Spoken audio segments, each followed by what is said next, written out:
Dragi pratili, noćeska повторно ќе се дружиме со видео. Место утре мисля да го снимам, ама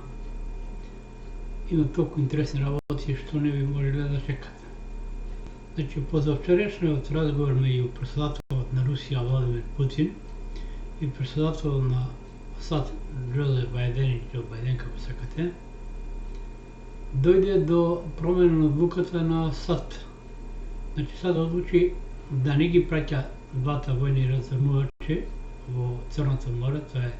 Доналд Кук и Рузвелт, што значи дека поддршката на Украина во овој момент изостана,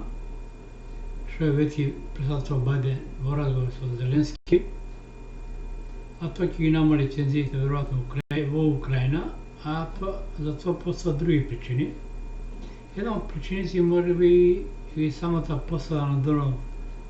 Кук, разрнувачот на САД, мислам, доживеа едно непријатно изненадување, дали беше минатата година, ако не се лажам,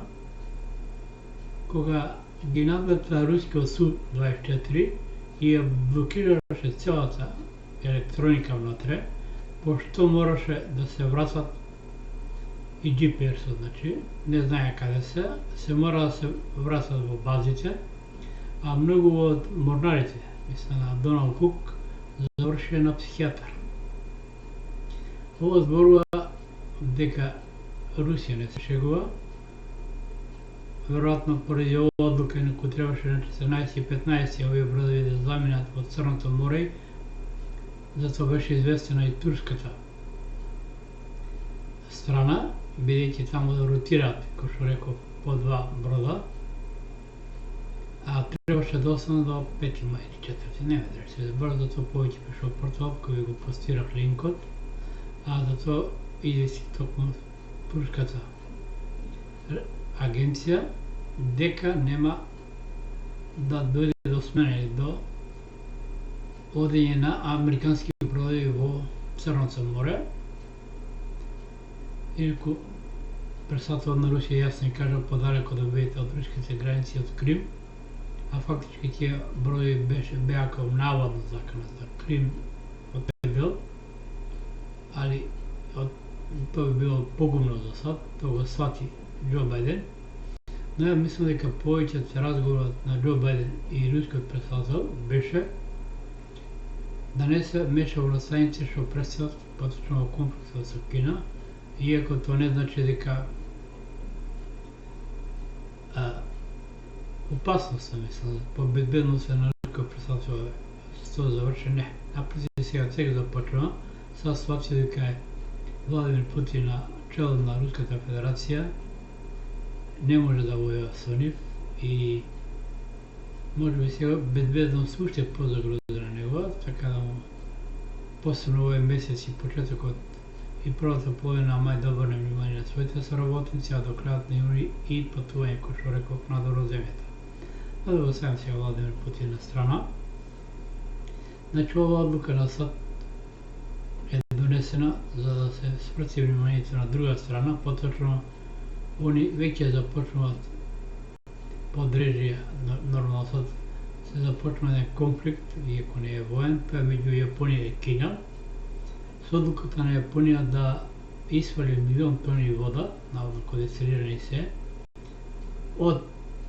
Фукушима, нивната атомска и нуклеарна централа, не знам точно што е, али пак значи атомски погон, кај што имаше хаварија,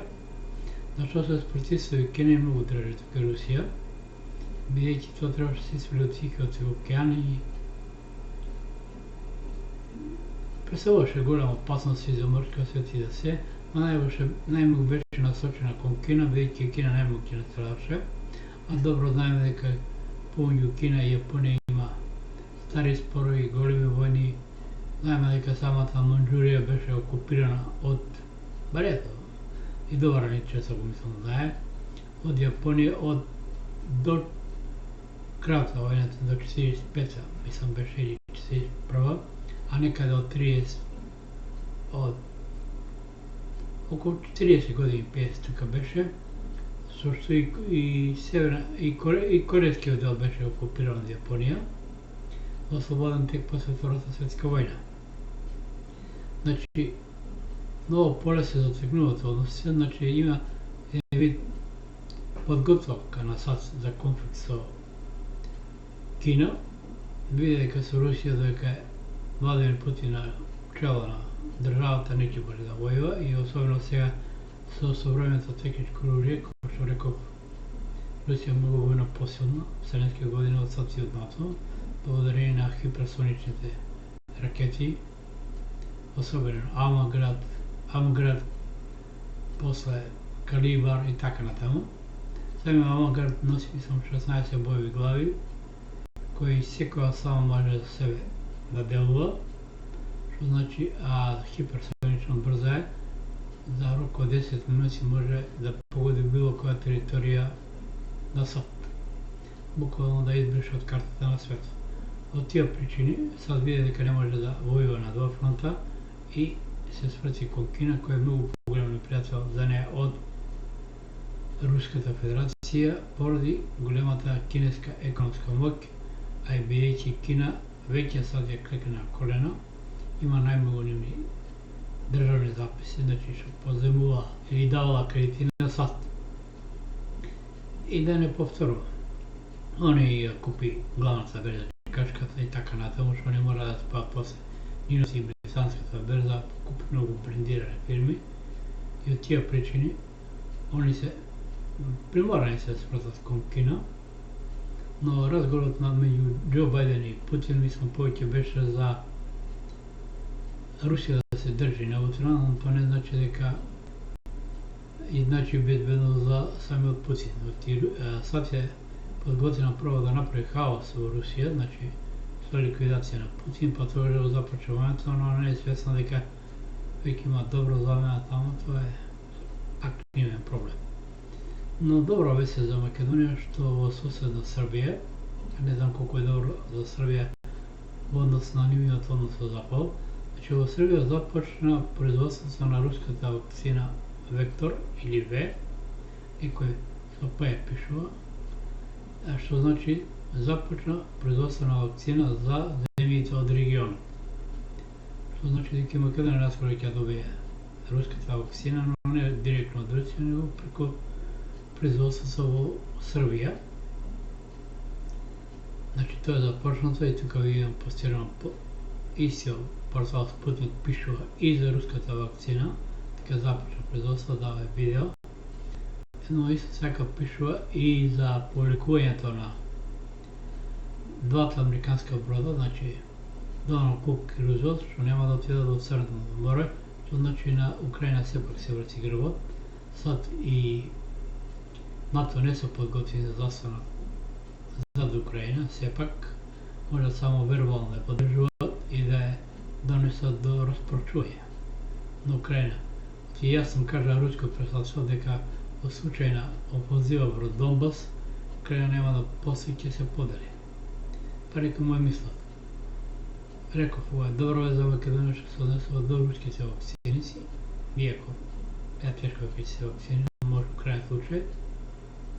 но мора да кажам дека е добро бидејќи безбедна е само руската вакцина, ја не сум доктор, ви кажам ово ко аналитичар, бидејќи работена на тара верзија на мртов вирус и работена на база на